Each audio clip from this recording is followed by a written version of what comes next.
Assalamualaikum, salam sejahtera. Kami sekarang ada dekat Kuantan bersama saya, Nash left-handed. Nash left-handed. Kami akan makan Akob Patin House. Okay, saksikan. Sekejap lagi kami try Akob Patin House. Terbaik. Bye.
Terima kasih.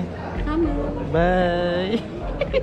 Okay geng, kami dah kenyang kena dengan Akob Patin House. So siapa-siapa nak datang Kuantan makan ikan patin, aku boleh suggest dekat Akob Patin House. Dia ada dua tau, tapi aku selalu pergi yang dekat tengah-tengah bandar Kuantan ni. Apa dekat di Spring Hotel lah, dekat area-area sini lah. Tapi memang baik lah. Jadi next minggu ni kami akan pergi ke Penang dengan Langkawi pada hari Sabtu, Ahad, Isnin, Selasa, Rabu, Khamis. So stay tune. Nanti kita buat